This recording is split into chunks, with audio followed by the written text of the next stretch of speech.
True Review is back, baby, for another Top 10 Listerino. This time, it's the Top 10 Bullshit Moments. Wait a second! Just a moment, Nappa. I want to ask them something. Haven't we already done this? Yes! That was just Top 10 Bullshit Moments. This is Top 10 Bullshit Moments in the video game Fallout New Vegas. This time the same rules apply, but can also include anything that seems pointless or that actually made the franchise worse rather than improving on it. So here we go.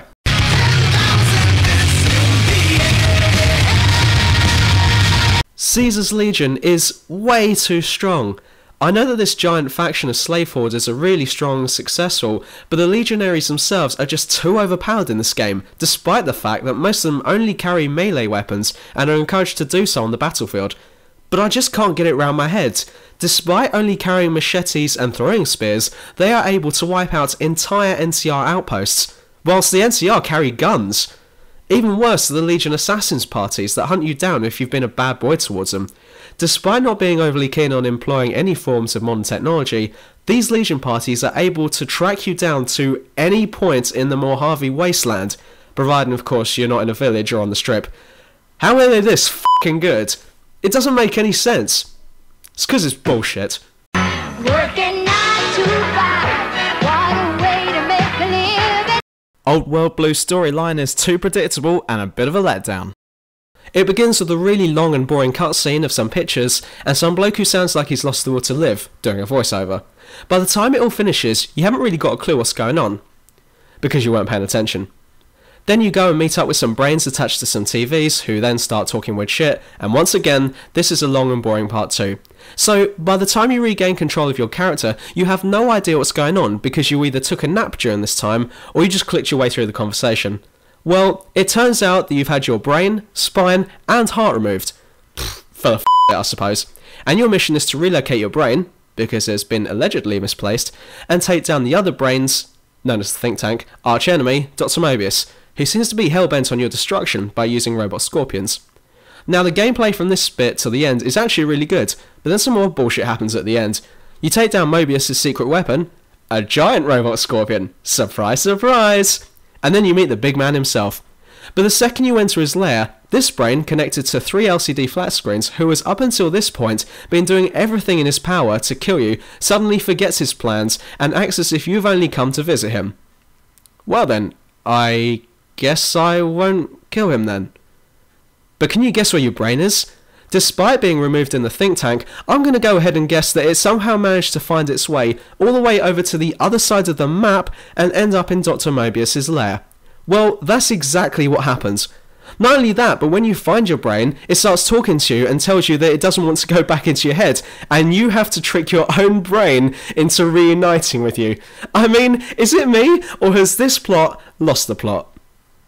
Or have I lost the plot and that's not what happens? And hold on tight, cause it's gonna be wilder than any exciting ride.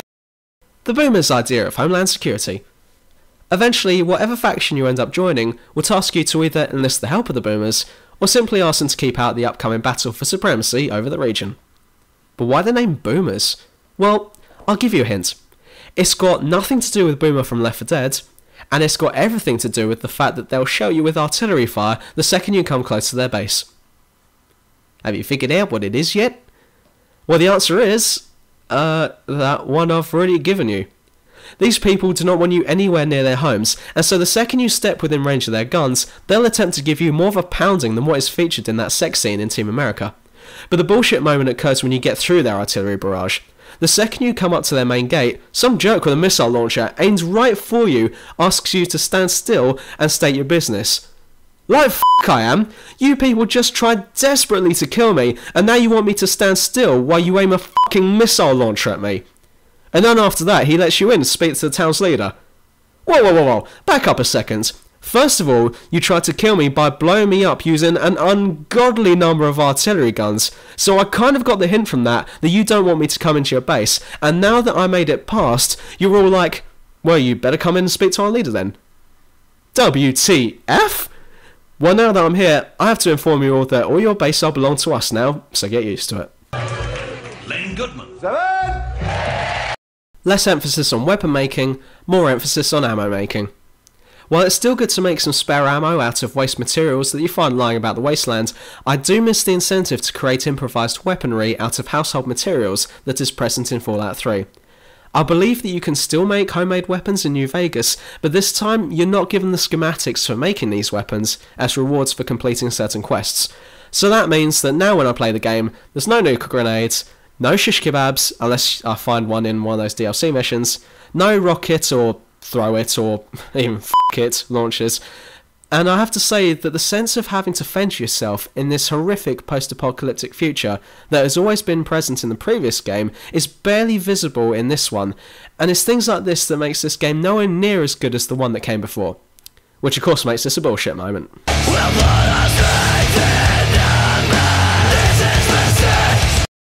Not enough emphasis on the vaults. Carrying on the not enough emphasis theme, there is a huge part of this game that simply kicks balls across the court, but is never really touched upon. The vaults that are located within this game are mostly ignored and forgotten, with the exception of one or two that are involved in certain quests. But the fact that they are well hidden is a good indication that they are hiding something. Now, these vaults may not have a great deal of wealth or good items in them, but they are almost certainly rich in backstory, and it is the fact that they are not emphasised on in this game that I'm annoyed about. In 99 out of 100 cases of the history of the vaults, the inhabitant's story ends in a huge disaster or tragedy. Take Vault 11 for example. In this one, Vault-Tec decides to perform a social experiment on its inhabitants to see what their reaction would be when proposed to them. They were told that once a year they had to sacrifice one person, and if they did not do this, then everyone within the vault would be killed as a result. The inhabitants went along with this and began to kill one person a year, always being the overseer of the vault, because the first overseer knew about this and out of defiance against him, the inhabitants sacrificed him first, and since then it's always been the overseer who was killed. As a result of this, the vault was voting in the most degenerate members of society so that they would be eventually killed. After one incident, this rule was changed by the current overseer so that the person who was chosen was done at random by a computer. This led to a civil revolt in which everyone in the vault died except for 5 people. When the time came to sacrifice the next person, these 5 people refused. At that moment, they were presented with a pre-recorded message from the vault system saying that they had made the right choice in not sacrificing one of their own, and that they are now upstanding citizens with good morals, and that no one really needs to die.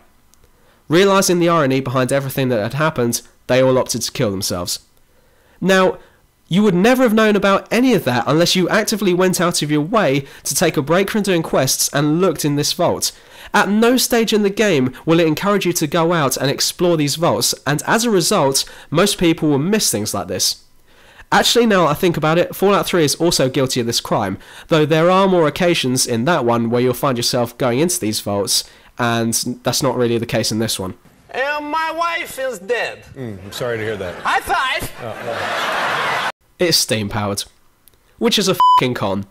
Okay, fair enough if I was playing a multiplayer game only like Team Fortress 2 or League of Legends, but this is a single player. I don't get it.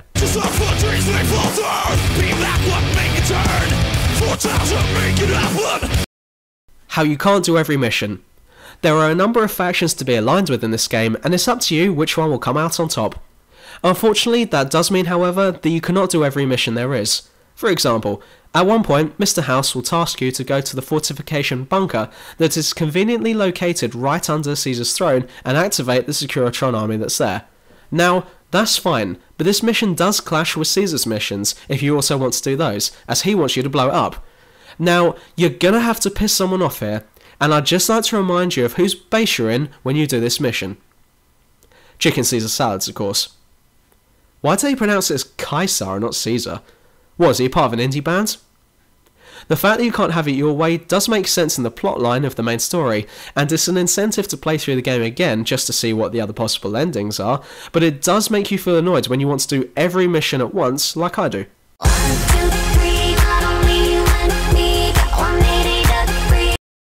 There's an ending.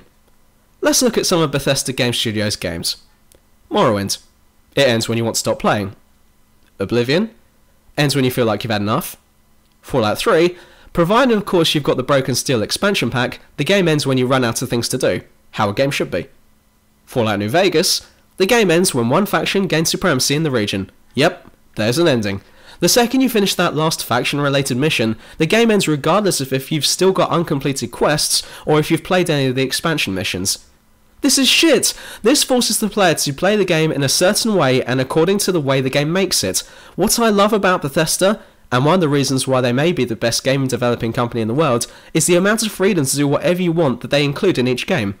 It's like in Oblivion. The second you've done that tutorial mission, you can, theoretically, throw the Amulet of Kings right into Lake Rumira and go off and do whatever you feel like, and there's nothing stopping you doing this. This was pretty much the case in Fallout 3.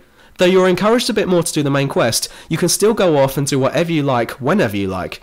But in Fallout New Vegas, you have to play this game in a more restricted manner, and it seems like this didn't have to be the case. Why does the game end when you have other stuff that needs completing? A game without an ending is good, as you can then go back and finish everything else off, so that when you finally do feel like you want to stop playing, you've got a sense of achievement because you did it all. But in this game, it's either do everything before finishing the main quest, or finish the game with a sense of frustration because you know you have unfinished business. That's a massive pile of bullshit right there. The countless glitches that first came out along with this game. When this game first came out, it was hands down the most glitched game I'd ever played. Although there were a ton of glitches, they weren't major or made the game unplayable, though they did make you either laugh or put your head between your hands in disbelief. The weirdest thing I ever saw was an NCR trooper on the strip try to enter the next area through a solid wall. It looked like something you'd see in Gary's mod. Well, eventually an unholy amount of game patches were released, and it did improve the game, but you can still find some things wrong with the game. This can include anything all the way up from floating rocks to game crashes. And there were so many game crashes in this one. One more time, The Premature Ending in Dead Money DLC! I can't believe that there is an ending programmed into this game that actually makes you lose.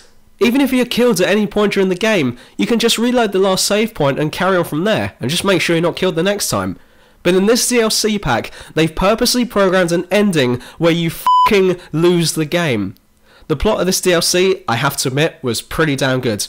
You've been kidnapped, and now you're forced to recruit 3 other people to help you out, and then break into the massive pre-war casino, the Sierra Madre. Your fate, along with the fate of all the others you've recruited, are all tied together by slave collars around your necks, and if one person dies, you all die. This DLC is very atmospheric and is a great play. Until you get to the end. After breaking into the casino and locating the main vault, you become locked inside with no way out. At the back of the vault is a computer terminal, and you're instructed to use it according to the map marker at the bottom of your screen. After loading up the computer, you are given 2 information slots to select. One is called Vera, and the other is called Vera Keys. One option is not available, so just go ahead and select the one you can read. You then get some information which I won't tell you because you may want to play this game for yourself, and after that you go back to the main menu. You'll then notice that there's a new option. Well, like anyone else would in this game, I selected the new option, which gives you some more information and answers some more questions. But after reading this new option, you'll suddenly realise that you've completed the DLC, and now you're watching the end cutscene. During this cutscene, you're told that you were locked inside the vault until you eventually died, and that's the end of the game. Are you kidding me? I lost the game? How? So, what, was I not supposed to go into the vault, despite the fact the game was egging me on to do it? Well, it turns out that you are supposed to go into it, and that the ending that I witnessed was just an alternative ending. For the real ending, you need to go into the vault, get locked inside, activate the computer terminal like before, read the first log, and then go back to the main menu. When you go back to the menu, like before, you'll see that the new log has appeared. This time, instead of selecting it, just switch the f***ing thing off. Once you've done that, you'll be contacted from the man who kidnapped you, and you can trick him into opening the vault, and from there you can escape. But that's such a beginner's trap. Usually when I use a computer terminal, if a new log appears, then you've obviously unlocked some new bit of information that will help you out, and so you're actually being encouraged to read all of the logs on each computer. But here you've been lulled into a false sense of security, and now the game has made it so that you will lose if you select this option. Who wouldn't select that option the first time they saw it? It's a shame because I really like this DLC pack, and it's been completely let down by this completely unnecessary trap that succeeds in only making you angry! Grr. It's completely unnecessary, and it's completely bullshit. And another one bites the dust. But if you would like to share some Postal 2 quotes with the world, then like and subscribe as always. Stay tuned next time for true reviews, top 10 worst video games ever. Peaches.